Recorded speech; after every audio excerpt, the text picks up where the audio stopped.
Attorney General has asked we might take a brief break, and I should have asked him that before. But yes, we'll stand and recess briefly. Thank you, Mr. Chairman. You know, we're going to have quiet. We're going to have quiet in this committee room. We're also going to have people stop blocking others who are here. And in one instance, I've been told of a person who was here was harassed because somebody else wanted her seat. There'll be none of that, or I will have the police remove those doing it. Just want to make it clear.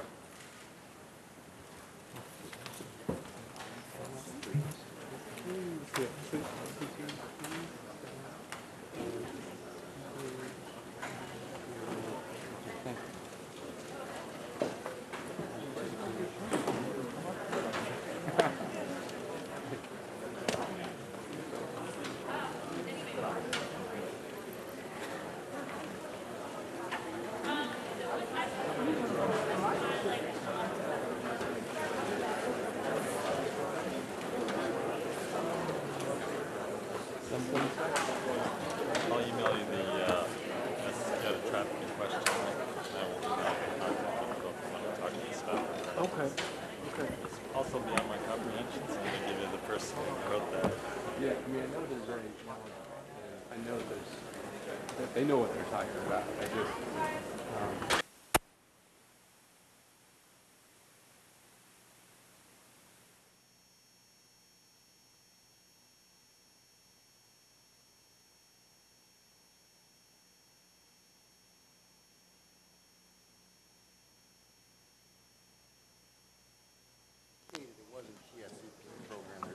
That's what you were just asking.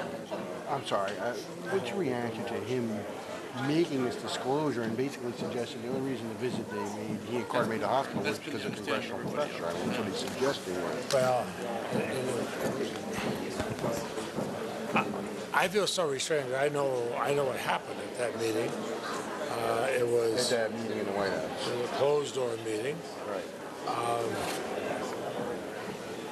And to respond and point out that there was not congressional pressure would require going into classified material. So I won't respond. No, but is his characterization accurate? His public characterization? His characterization is not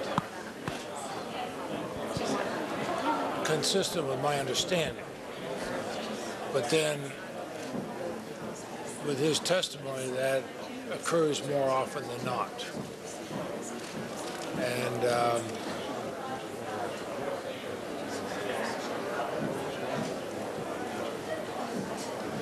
as I said at my opening statement, to the effect the Justice Department should have the trust of the American people. The Attorney General does not have my trust. And I don't think in 33 years here I've ever said that about any cabinet member, even those I strongly disagree with.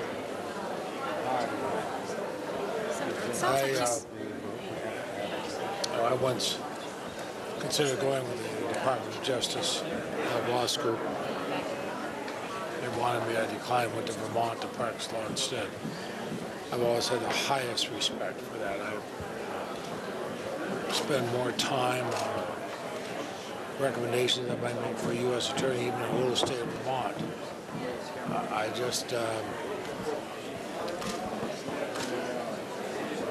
I am terribly torn about what I see is happening with the Department of Justice. There is absolutely no basis. There's absolutely no basis for the Attorney General's statement that everything is going well here. There is a greater morale problem at the Department of Justice than I've seen in 33 years in the Senate. I'm getting this from people who were initially put in there by Republican administrations as well as those by Democratic administrations. And we have extraordinary men and women who work at the Department of Justice. Virtually all of them could go out and make a great deal more money probably work less hours. They stay there because they believe in what the Department of Justice does. And I see this morale problem. And most people, when they get into the justice system, work in the justice system, they find that it really is a calling. I was originally appointed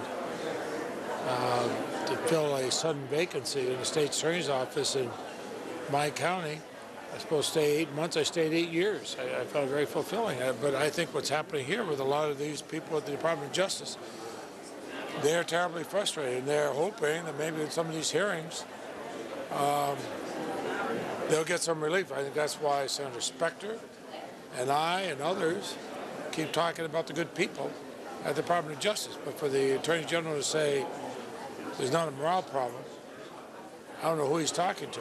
He's obviously not talking to the key assistants, because most of them have resigned. And we have now, I'm told, even the new acting deputy is not going to be nominated by the White House. And he's probably a fine person. He was acting U.S. attorney in one place, acting U.S. attorney somewhere else, acting this. I suspect someday he'd like to be nominated for something. The Senate trial of contempt? For contempt? What I think is what we should be doing is getting the answers to our questions.